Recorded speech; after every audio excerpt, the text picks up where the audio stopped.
So good afternoon. Thank you very much for having me. You guys are going to witness a small challenge I'm going to go through. I'm a mover typically, so usually I'm walking around on these presentations and it's making me stay here. So you might see me shuffling. I'm going to try not to knock that water off. Oh my God. I could, but my middle name isn't Grace for a reason. So we're going to try standing here. So I'm hoping this isn't a really long presentation. I'm also not the type of person, I don't really like being talked at. So I want to consider this more of a free-flowing discussion. So feel free to ask questions throughout. And then once I get through this, we'll either talk about this topic, or if I've just blown it out of the water, done such a good job, you guys have no questions, we can even talk about other deer stuff. I'm a deer nerd. I love talking about this stuff. So today we're going to talk about deer population management in Michigan. So in order to know where you are and where you want to go, you got to know where you've been. Okay? So what have we done in the past in regards to deer population management? So we've done several things like deer pellet surveys, spotlight surveys, dead deer searches, sex age kill model. So this was a very popular model that was developed, and essentially it would take our hunting information from that particular season and actually project what our pre-hunting population was. We also did things like deer goals. Anybody here remember deer goals? You can put your hand up if you do. It's okay. Oh yeah. Yeah. So these were a pretty hot topic when we used to do this. And that literally means we actually projected what we wanted the deer population to be for a certain given area. So deer population per square mile. So what was the end goal of doing all of this? So these pellet surveys, these spotlight surveys, what were we trying to do? We wanted a number. We wanted a population number so that we could tell you there are X number of deer in Michigan.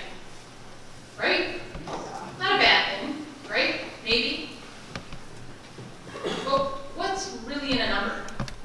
That's what we need to ask ourselves, and that's what we did ask ourselves as managers. What are we getting from this number? So if I tell you guys there's 1 million deer in Michigan, what does that mean? Is it good? Is it bad? Do you even believe me? What if I told you, how much confidence would you have if I said there's 1 million deer in Michigan? Plus or minus 500,000.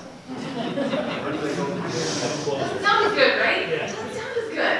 And that's the reality of the situation that we found ourselves in, is it's not realistic to say there are X number of deer. It's somewhat even naive of us as managers to think that in an area so big, with a species that is just so adaptive and able to live just about anywhere, that we could say with utter confidence, there are this many deer. And does it even really get to what we needed to get?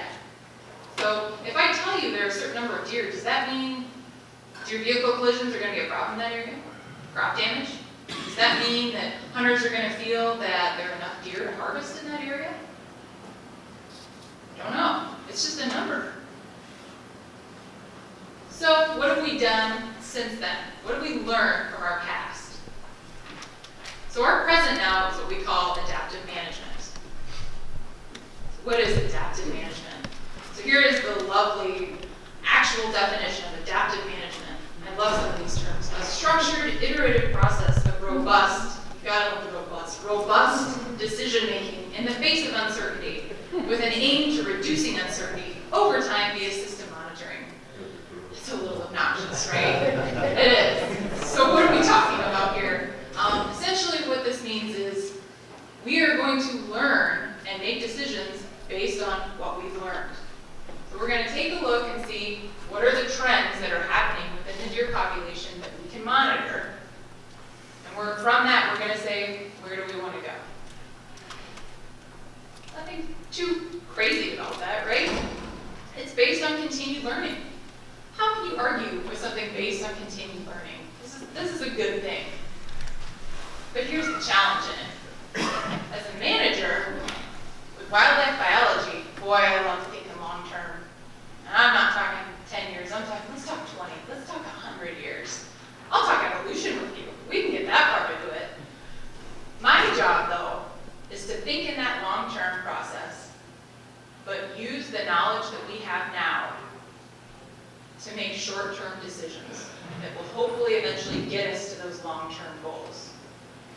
while also continuing to learn at that same time. That's my job with this. My other part of the job is then to communicate those changes to you and to develop regulations so that you as hunters feel comfortable and are happy on that landscape so that you pull that trigger. If I develop what anyone considered was the best regulation in the whole wide world, but none of you want to follow it, I have failed. So my job is to take this adaptive management, learn from these trends, make recommendations that incorporate regulation changes that all of you are okay following. So, what are some of these trends I keep talking about? What do we do to monitor deer in Michigan? So, we look at yearly harvests of both male and female. And we'll get into that a little bit more on how we do that. We look at deer vehicle collisions. We look at crop damage. We look at winter severity index. Now this is something as a state, all of these things we look at. But as we all know, Michigan isn't the same from Jackson County up to Gogeethic. There's some pretty big differences, I hope we could all agree. So some of these things you're going to find that regions use a bit more than others. So for example, the UP will probably use winter severity index a little more than deer vehicle collisions. But the opposite can probably be said for southern Michigan. They're probably going to use those deer vehicle collisions a little more than winter severity index. So, how many people in here have visited a deer check station? Yes! Thank you. That is excellent. I love seeing that. So, these are really key for us. This is where we get our biological data. For those who don't know, we have one of the richest biological data sets in the country. Not only one of the longest running, but one of the richest sets. And it's based on the information that we collect. So what do we get from these? So anyone who's come, you've probably had your deer aged. Even if you got a wall hanger, we won't cut that cheek, but boy, we'd still like to look in that mouth. We get the number of antler points. We get antler beam diameters. A lot of people ask us on this one, why in the world do you take antler beam diameters? What would that even tell you? This actually can be a pretty good indicator of health of the herd. And it's some interesting research that we have going on right now. So rest assured that the data that we collect with these, we do utilize this. So we also get the hunt information. So we get the season of harvest, we get the date of harvest, we get location. In some instances too, at these check stations, anybody ever turned over a head for deer testing? A couple of you. So we've got areas we're definitely encouraging hunters to do that right now. We have area mandatory check. So this is one of the key ways that we are monitoring deer in Michigan. So, I said we come back to that male-female harvest information. Here is our bread and butter in Michigan. How do we monitor how many deer were harvested each year? This is done via a male survey. It goes out to about 50,000 hunters each year. We receive roughly 50% back. Boy, we'd love to receive more. But as the years have gone on, that number has gone down and down.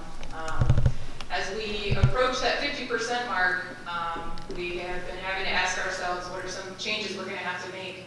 Because once you get below 50%, you really can't rely as much on those statistics. But a lot of people ask us, how in the world can you send out 50,000 surveys and expect to actually say how many total deer were harvested in Michigan? Well, we're really lucky that we actually have a statistician on staff, Brian Frawley, and he runs all of these surveys. And the data that he collects and then the programs that he uses are actually quite accurate. We have tested these against areas where we've done mandatory check for deer, and we've been within plus or minus 4 deer. But, anybody harvest a bear in here ever? It's okay, I'm not after you anything. It's good if you did. So, we probably had an animal checked, yes. We have mandatory check here for bears. So we still do a survey for bears though. And so this is a great way that we can verify, okay, is the information we are getting from these mandatory checked animals, are we seeing the same information in these animal harvest surveys? So what you're looking at here is our survey data compared to our registration data. And we're pretty darn close. No matter what you do, no matter what way you're going to collect information, you're never going to have an actual final number. This is the amount of deer. It's always going to be plus or minus something.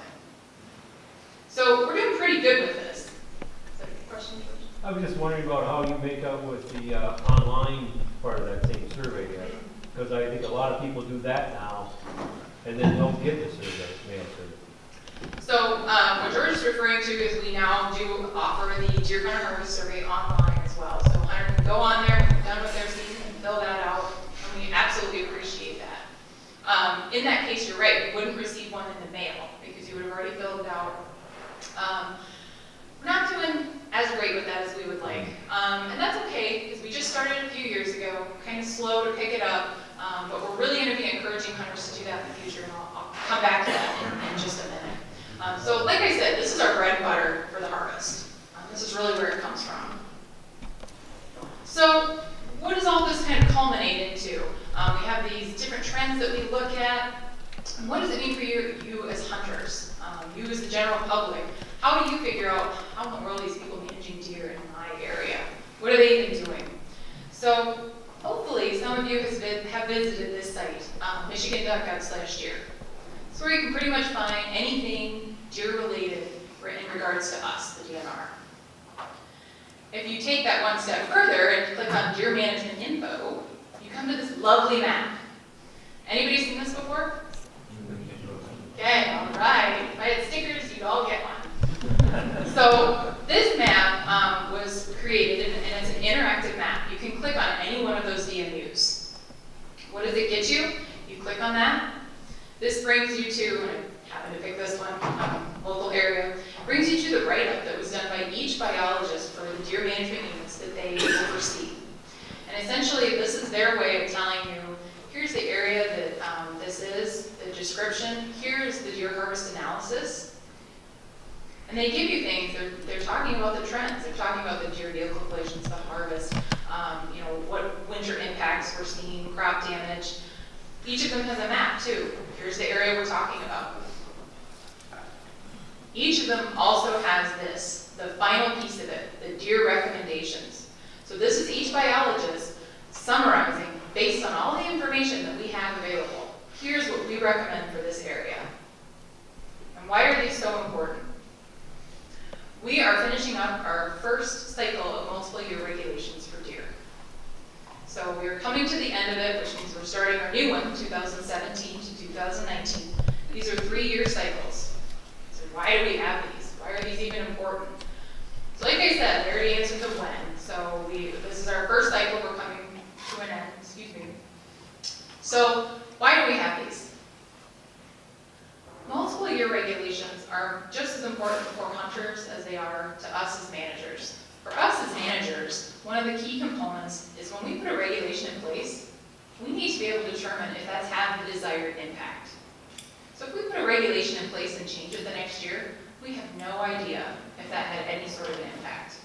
For us, really 3 years is the bare minimum, where we can say, it appears this probably is having an impact. Whether or not it's the desired one, it's yet to be determined. Because if you think about it, when we put a regulation in place, all these other things can impact what's going on with the deer herd. I mean, if we even looked at the UP for the last 3 years, it'd be pretty difficult if I had put a regulation in place based on those winters that we've seen to say, is this working? Is it not working? So there's a lot that goes into that. So for us, having things stable for a period of 3 years is absolutely ideal. We'd like to see it even longer. For hunters, I think it's just as important too. That was one of the main concerns we heard from hunters going into our first cycle of multiple year regulations. Stop changing things. It's too confusing. You've got to stop. So this is our attempt at being able to keep things stable. Now, of course, this is barring anything major occurring. What am I talking about by major occurring? I'm talking about a really severe winter where we need mid-cycle to change something, or CWD. So obviously, since we've had CWD, we've definitely had to make changes on a yearly basis. And that's okay.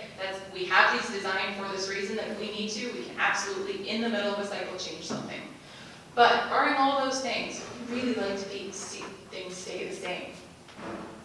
So as I said, they're a 3-year cycle, and we're coming into our next one. So right now, Chad Stewart and I, Chad is a statewide person, we are gearing up. We've already met with all of the regions to kind of see where they might want to be with regulations. We're gearing up to meet with deer advisory team members, things like that going into this.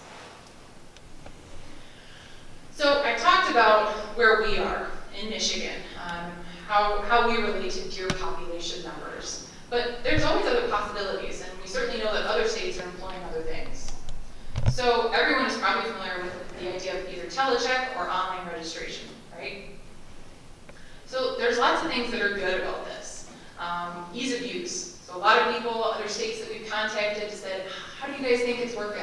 They say, well, the number one thing we hear from hunters is, boy, it sure is easy. They really like that. They can either go online real quick on their smartphone or they can call it in. It'd also be a nice way for us as a verification to our current survey system. So for years, people have doubted that Michigan's numbers are accurate enough, that we're really getting the information on the deer harvest that we need. So it'd be a way for us to verify that. It also appears this is desired by hunters. Now, from what we've heard, they say, Michigan would be so much better with mandatory check. For them again and again and again. So, okay, we can start to move in that direction. So what are some concerns, though, that we would have with Telecheck or online registration? So probably the biggest one is loss of data. So we want to make sure that this rich biological data set that we have, we don't lose that. So we need to find a way to make sure that we can still get hunters that are willing to come to check stations and turn over biological data to us. Because one of the main things is, with these telechecks or online registration, if someone's prompted to say, okay, what day did I harvest the deer? No problem. Male or female? No problem. Well, how old was the deer? Ooh. What were the interview diameter measurements? Oh. Right? We need to make it easy for them. So it's not some of the questions we can really ask on a system like that. So that's why we need to figure out a way to make sure we're not losing data. So the other thing is non-compliance of reporting. And this seems to be something that a lot of people miss when it comes to these mandatory registrations, is that mandatory registration does not mean you get a hard number of this is exactly how many deer were harvested. It's still going to be an estimate. Because as much as we want to think that people are always going to follow the law, they're not, unfortunately.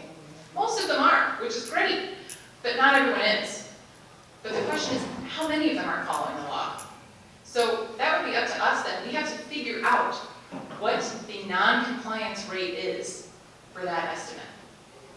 And that's what all the other states do that have mandatory check. They have to put in some type of non-compliance rate. So the other thing that's a concern is cost. Putting in any type of brand new system like that has a major cost associated with it. However, the good side is, and I know a lot of people in this room are a large part of that, you might remember we had a license package that went through not too long ago. A part of that license package, the funding included upgrading our retail sales system. Upgrading it to a point that we would be able to have some type of online or telecheck registration. I'm happy to say that this year we were able to upgrade and we are testing out new software. So, our future, universal registration. Michigan is moving in the direction of mandatory check for deer. So what this will mean is probably some sort of smartphone app or website that someone much smarter than me will develop. But that's the general gist of it. It will be mandatory for certain species. We'll have a backup phone number available. So, what does that mean for everything else we do? So what does it mean for the male harvest survey? What does it mean for these other trends we keep tracking? What does it mean for our DNA write-ups? I was really excited I could actually get the PowerPoint presentation below like that. Nothing! It means nothing, which is great. We're going to continue to do business as usual, but we're going to phase in this new system. And actually, it's really great for us because we can phase this new system in where we can say, okay, our deer harvest information will be housed here. But Brian probably still going to do his deer hunter harvest survey. So for us, that opens up new possibilities, new questions we can ask on that deer hunter harvest survey. Anyone who's filled that out before, it's kind of long. You know, there's a lot of questions on there you've got to ask. Boy, we'd love to ask a few other questions. So if we could do away with some really obvious ones that are going to be captured within the universal registration, we could get some new information from hunters that could maybe help us with regulation decisions in the future. So, like I said, I wasn't going to make this too long. Questions? Yes? Fred, that deer management license thing, where you can find out what the status is, what web is it on the regular DNR website? It is, yes. So, right here, Yeah, that website, michigan.gov/deer. okay, You go there, and you can find not only that, but all kinds of other information regarding deer. That specific, what you want to click on that is DMU management info. That will take you to that interactive map. thank you. How long of a transition to get to mandatory registration?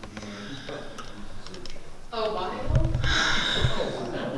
So we tested out the software during turkey season this year, and Brian Frawley is kind of overseeing that. Like I said, the first farmer really that I will ever be. So he's housing that for now. I wouldn't want to venture too far into giving you guys a few years, I would say. So moving in that direction. Yes. The data that you like physically collect at the check station, so beam diameter and that type of thing, are you guys, if we move in the direction of some sort of like online registration or check for deer, are there other points of data that an individual hunter can collect that is proximate to that data that you guys are kind of looking at exploring? Like, if we can't issue tape measures to everybody so they can measure beam diameter, is there a different piece of data that we can collect that's proximate to that an individual can provide us with? Not really. The information we need, it really does come down to those beam diameter measurements, and the age, is a really important factor for us, and really you have to be trained even to do the age. We are exploring other alternatives at this point of ways to get that data. I run a series of aging nights with local chapters of QDMA and deer co-ops, and those are great. Certainly not to the amount of what we get at a check station, but we're willing to explore other possibilities. At this point, though, we certainly aren't going to do away with check stations. The only concern would be, will it cause fewer people to come to those check stations? And I don't know the answer to that at this point. Have you guys looked into actual just unmanned deer check, like deer head drop-offs for like in disease areas? I think I saw it in Wisconsin or some other state where they literally had a trash can and people dropped their heads off at it. No. Okay. Well, I shouldn't say that. We have certain individuals, probably our bovine TP area is the most classic case of where we've developed relationships, where we can give out, a tag and say, if you're going to harvest a deer, can you make sure this tag is on it? And they will drop off the heads. But we definitely need, they have to be able to fill out that tag in entirety, having to know their township range and section. Because it would be terrible if somebody dropped off a head, no tag, it comes back positive for something like CWP, and then it's like, where is it? And we would be frantic, believe me, trying to figure out who dropped off that deer. So we haven't explored that yet. Still, everything we've found some great partnerships, especially in the CWP area, processors and things like that, where people have their deer tag with them. That's absolutely a possibility, but nothing actually unmanned.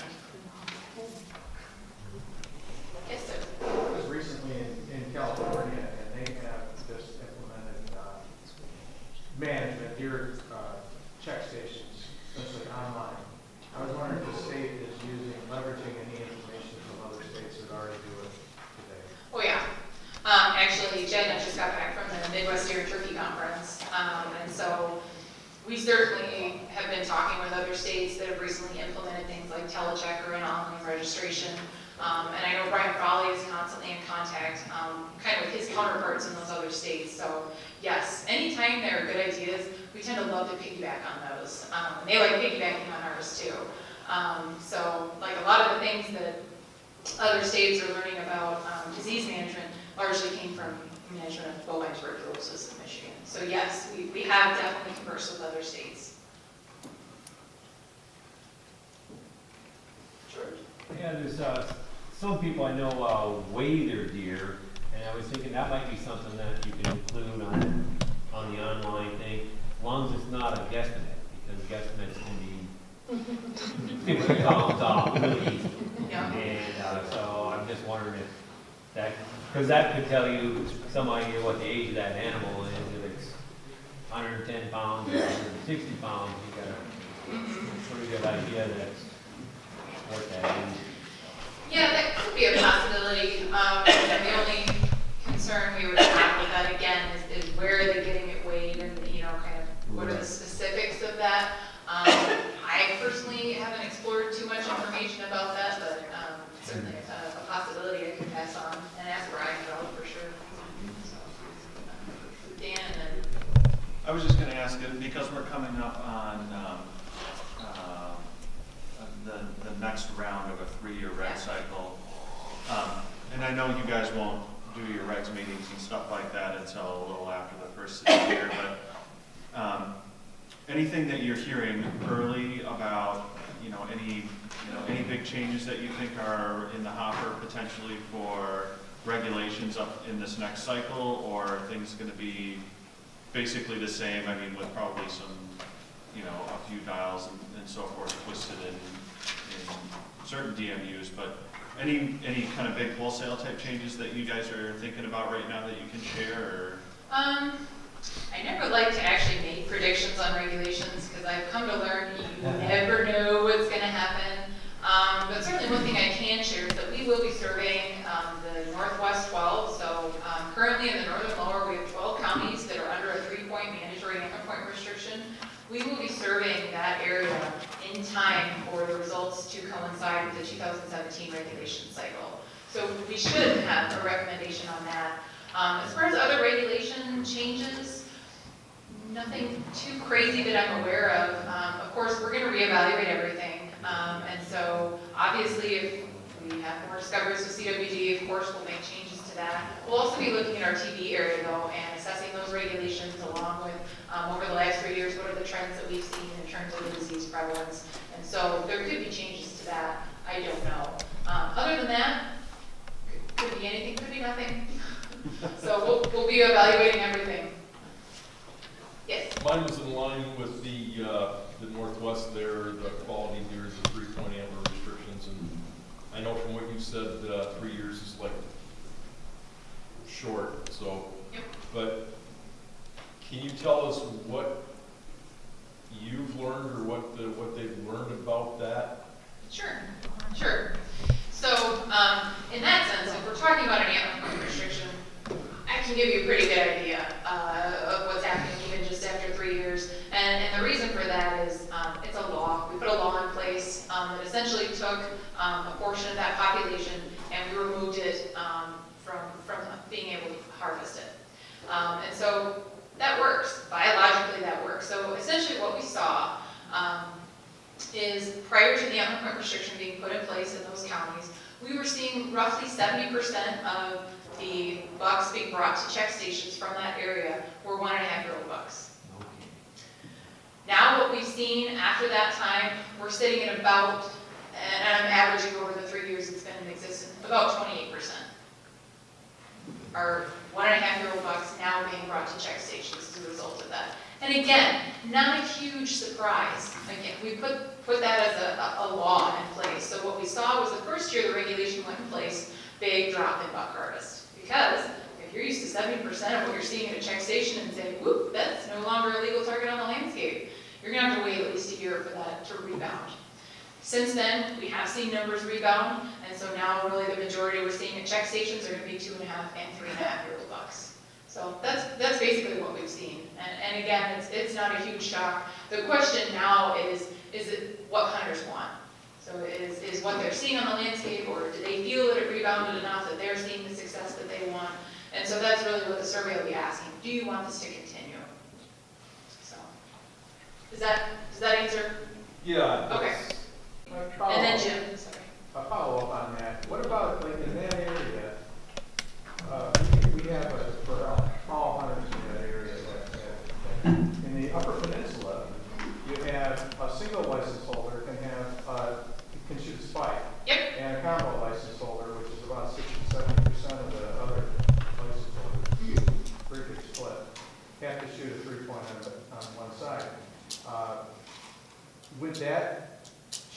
mean, my question is, would it go back to anybody can shoot a spike?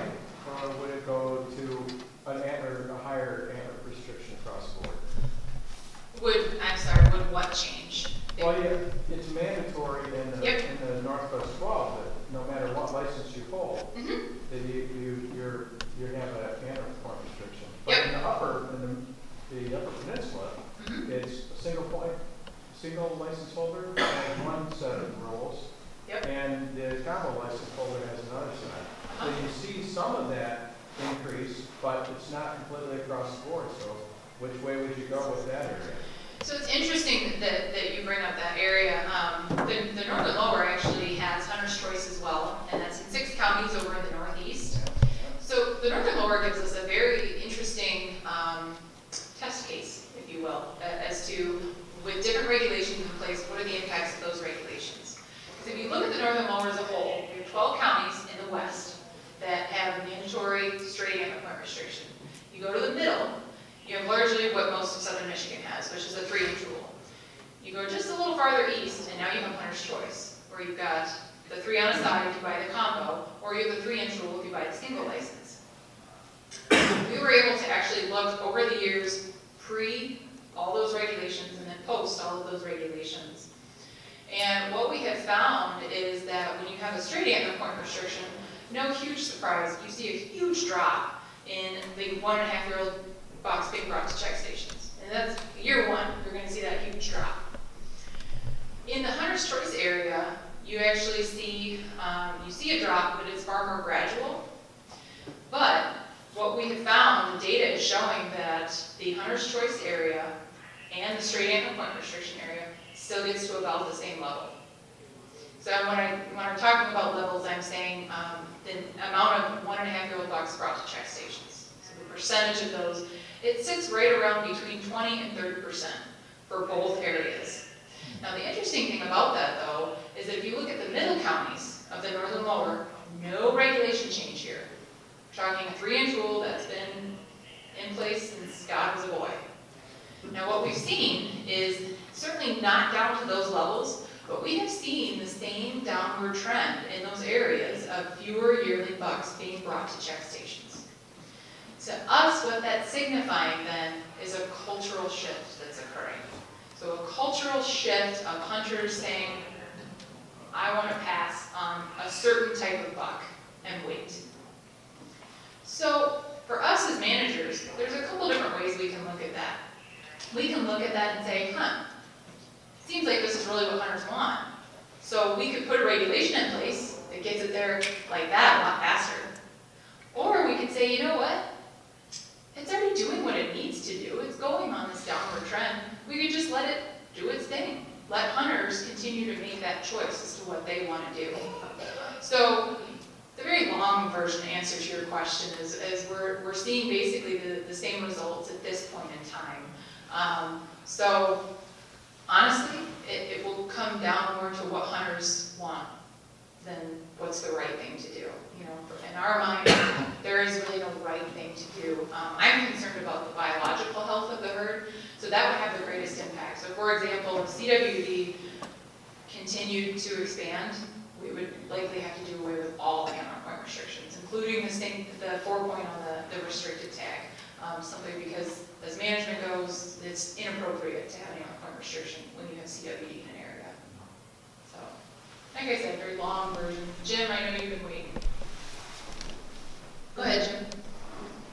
Actually, on the next survey in the Antler Point Restrictions, 12 counties, you're going to have a survey, take everybody that applies for an analyst permit.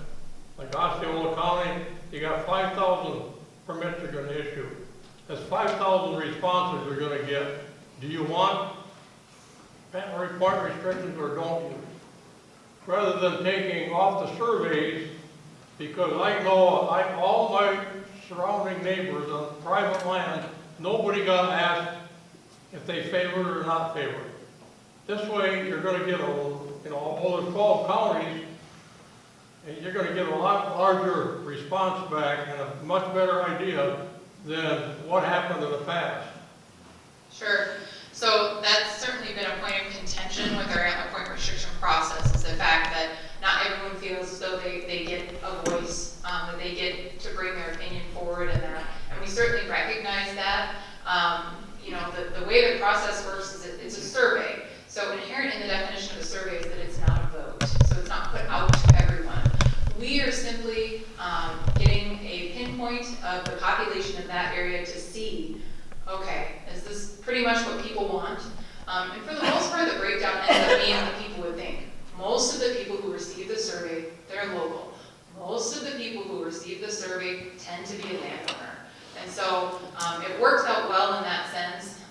So I can tell you that the survey, the way it will be run this year is we will do what we did the first time, which is pull a portion of the people who indicated on the previous deer hunter harvest survey by hunt in one of those 12 counties.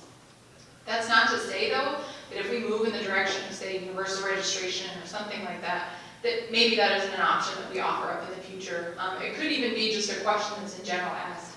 How do you feel about Antler Point restrictions? So just put it out there. Because boy, I'll tell you, you do get a good response rate in that sense.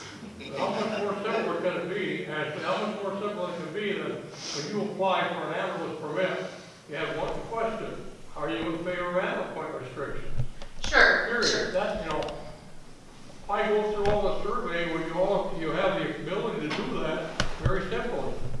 And you're gonna get a lot more people that have their opinion, and you're gonna come across probably a different take on it. So the process that Brian Crowley uses, you know, it is as unbiased as possible. So he's pulling these random samples, and he pulls it from the deer hunter harvest survey. So those people who bought a deer license. And so that is what he has found is to be as unbiased as possible and the best way for him to get that information. Like in the future, we could do something like that, Jim. But at this point in time, that's the way that Brian's going to do I just it. have one thing. Okay. I'm just curious, we got to keep moving here on this, but what's our time frame for this 2017 now? Is that January, February, March when they look at this, or what's? So the time frame, the way it goes, we've already started discussing, you know, kind of where biologists are seeing things, what they're seeing on the landscape and the changes in the last 3 years. But we tend to really gear things up, yes, when we hit January, February, and March, and then really the recommendations typically come out April, May, June, and of course the 30 days for the commission, and so a month after that. Yeah, because I just wanted to point out, you know, we don't meet till June. So it's not gonna make a lot of sense to bring some deer recommendations to MUCC for this June, because it will already be decided for the 3 years. One other thing, I know we could talk for a long time on this because everybody's got it. I'll hang out for quite a while. Yeah, and one thing I wanted to mention that I mentioned earlier, fisheries people, is that we also want, you know, one of our things here is to give feedback to the DNR. We want to hear from you what we can do, okay? So if we can, you know, if you see something that's you know, some glaring thing that bothers you that, you know, maybe we can help make this change, come to us, come to MUCC, and we'll see if we can make that happen or bring it up and talk about it. Okay, great. So, I really thank you. Yeah, thank you guys very much. This is great.